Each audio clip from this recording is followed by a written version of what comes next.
5, 4, 3, 2, 1, 0. Hello, and welcome to the Fighting Moose Podcast.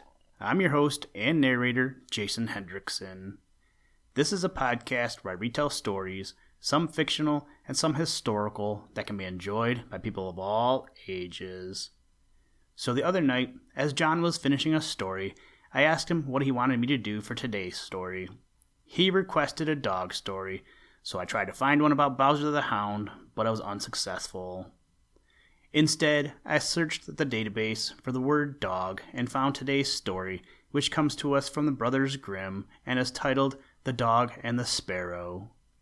I will forewarn you that there is some death and some violence in today's episode, but it's not unexpected when you are reading the Brothers Grimm. But, like I said, I just want to let you know. Now, let's turn to today's story. I hope you enjoy. Let's begin.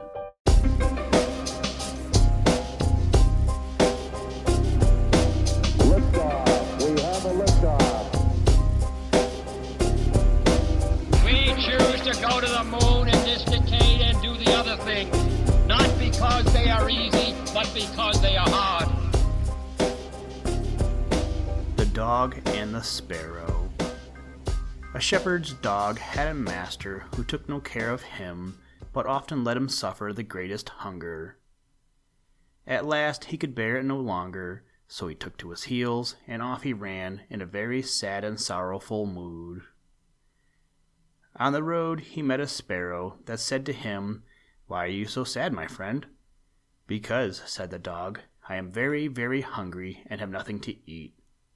"If that be all," answered the sparrow, "come with me into the next town, and I will soon find you plenty of food." So on they went together into the town, and as they passed by a butcher's shop, the sparrow said to the dog, "Stand there a little while, till I peck you down a piece of meat." So the sparrow perched upon the shelf, and having first looked carefully about her to see if anybody was watching her, she pecked and scratched at a steak that lay upon the edge of the shelf, till at last down it fell. Then the dog snapped it up and scrambled away with it into a corner, where he soon ate it all up. "Well," said the sparrow, "you shall have some more if you will, so come with me to the next shop, and I will peck you down another steak." When the dog had eaten this too, the sparrow said to him, "Well, my good friend, have you had enough now?" "I have had plenty of meat," answered he, "but I should like to have a piece of bread to eat after it." "Come with me then," said the sparrow, "and you shall soon have that too." So she took him to a baker's shop, and pecked at 2 rolls that lay in the window, till they fell down, and as the dog still wished for more, she took him to another shop, and pecked down some more for him. When that was eaten, the sparrow asked him whether he had had enough now. "Yes," said he, "and now let us take a walk a little way out of the town." So they both went up upon the high road, but as the weather was warm, they had not gone far before the dog said, "I am very much tired. I should like to take a nap." "Very well," answered the sparrow. "Do so, and in the meantime I will perch upon that bush." So the dog stretched himself out on the road and fell fast asleep. Whilst he slept, there came by a carter with a cart drawn by 3 horses, and loaded with 2 casks of wine. The sparrow, seeing that the carter did not turn out of the way, but would go on in the track in which the dog lay, so as to drive over him, called out, "Stop, stop, Mr. Carter, or it shall be the worse for you." But the carter, grumbling to himself, "You make it the worse for me indeed. What can you do?" cracked his whip, and drove his cart over the poor dog, so that the wheels crushed him to death. "There," cried the sparrow, "thou cruel villain, thou hast killed my friend the dog. Now mind what I say. This deed of thine shall cost thee all thou art worth." "Do your worst and welcome," said the brute. "What harm can you do to me?" and passed on. But the sparrow crept under the tilt of the cart, and pecked at the bung of one of the casks till she loosened it, and then all the wine ran out, without the carter seeing it. At last he looked round and saw that the cart was dripping and the cask quite empty. "What an unlucky wretch I am!" cried he. "Not wretch enough yet," said the sparrow, as she alighted upon the head of one of the horses and pecked at him till he reared up and kicked. When the carter saw this, he drew out his hatchet and aimed a blow at the sparrow, meaning to kill her, but she flew away, and the blow fell upon the poor horse's head with such force that he fell down dead. "Unlucky wretch that I am," cried he. "Not wretch enough yet," said the sparrow, and as the carter went on with the other 2 horses, she again crept under the tilt of the cart and pecked out the bung of the second cask, so that all the wine ran out.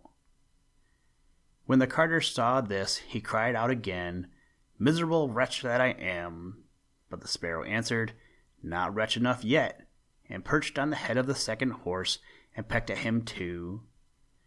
The carter ran up and struck at her again with his hatchet, but again she flew, and the blow fell upon the second horse and killed him on the spot. "Unlucky wretch that I am," said he. "Not wretch enough yet," said the sparrow, and perching upon the third horse, she began to peck him too. The carter was mad with fury, and without looking about him, or caring what he was about, struck again at the sparrow, but killed his third horse as he had done the other 2. "Alas, miserable wretch that I am," cried he. "Not wretch enough yet," answered the sparrow as she flew away. "Now will I plague and punish thee at thy own house." The carter was forced at last to leave his cart behind him and to go home overflowing with rage and vexation. "Alas," said he to his wife, "what ill luck has befallen me! My wine is all spilt, and my horses all 3 dead." "Alas, husband," replied she, "and a wicked bird has come into the house, and has brought with her all the birds in the world, I am sure, and they have fallen upon our corn in the loft, and are eating it up at such a rate." Away ran the husband upstairs, and saw thousands of birds sitting upon the floor, eating up his corn, with the sparrow in the midst of them. "Unlucky wretch that I am," cried the carter, for he saw that the corn was almost all gone. "Not wretch enough yet," said the sparrow. "Thy cruelty shall cost thee thy life yet," and away she flew. The carter, seeing that he had thus lost all that he had, went down into his kitchen, and was still not sorry for what he had done, but sat himself angrily and sulkily in the chimney corner. But the sparrow sat on the outside of the window, and cried, "Carter, thy cruelty shall cost thee thy life."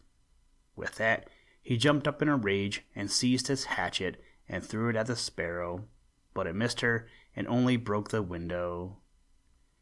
The sparrow now hopped in, perched upon the window seat, and cried, "Carter, it shall cost thee thy life." Then he became mad and blind with rage, and struck the window seat with such force that he cleft it in 2. And as the sparrow flew from place to place, the carter and his wife were so furious that they broke all their furniture, glasses, chairs, benches, the table, and at last the walls, without touching the bird at all. In the end, however, they caught her, and the wife said, "Shall I kill her at once?" "No," cried he, "that is letting her off too easily. She shall die a much more cruel death. I will eat her." But the sparrow began to flutter about, and stretch out her neck, and cried, "Carter, it shall cost thee thy life yet." And with that, he could wait no longer, so he gave his wife the hatchet, and cried, "Wife, strike at the bird, and kill her in my hand." And the wife struck, but she missed her aim, and hit her husband on the head, so that he fell down dead, and the sparrow flew quietly home to her nest.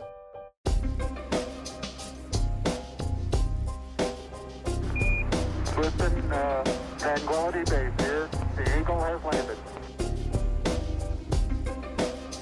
That's one small step for man,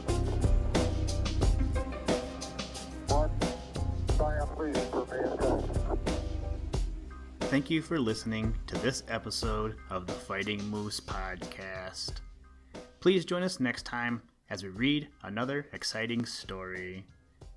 Today's music was provided by the artist Grapes, and the audio clips were provided by NASA. For more information, to contact us, or to download podcast extras, please visit www.thefightingmoose.com. Also, if you haven't done so, please leave us a review wherever you get your podcast.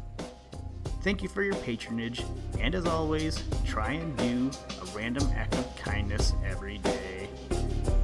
Mission complete, Houston.